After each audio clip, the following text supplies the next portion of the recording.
Hi, this is Kathy McBreen, President of Millionaire Corner. I'm really excited today to introduce you to Palika Trudeau. Palika is going to be our new relationship specialist that we have here on Millionaire Corner.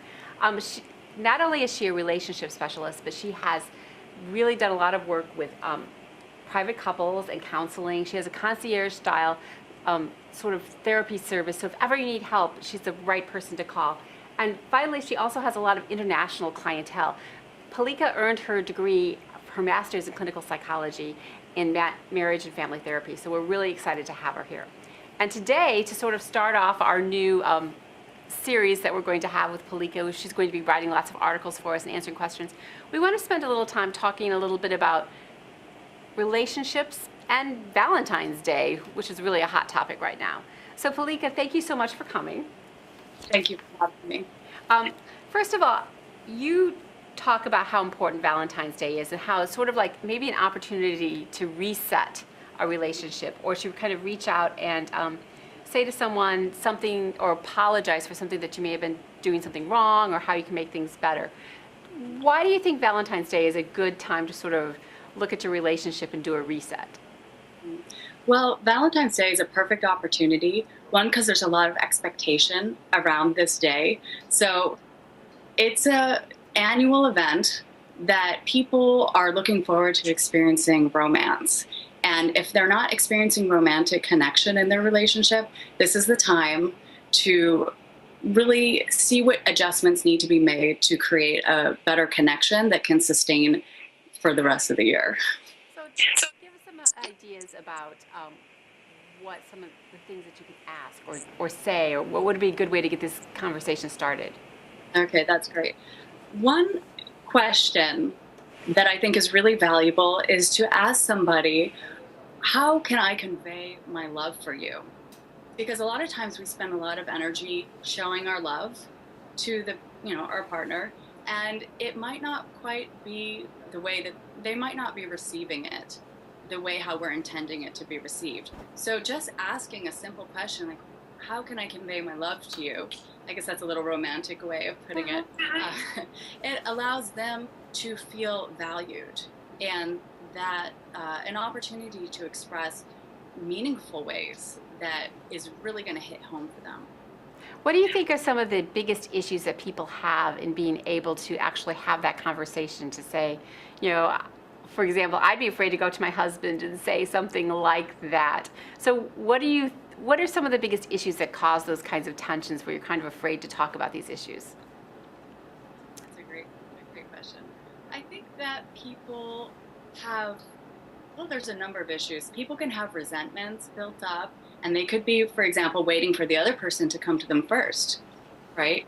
Well, you should be taking that step and asking, and so they don't always, say, hey, it's up to me to create that connection and just plow through whatever discomfort is there or whatever, subtle dynamics are in place that's holding them back and just go forward and create that experience.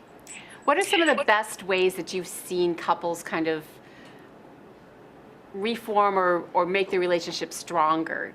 Because we're talking about Valentine's Day, making a relationship stronger. So what are some of the things that you've seen couples do that have really helped the relationship move forward? I've seen people commit to really having a regular communication in their relationship instead of avoiding issues that just keep building up and repeating again and again. Having that kind of commitment is great because it's saying our relationship is important. We value having quality connection, and a lot of it starts in some form of regular communication about things that are important to them. What are some other tips? A loving affection.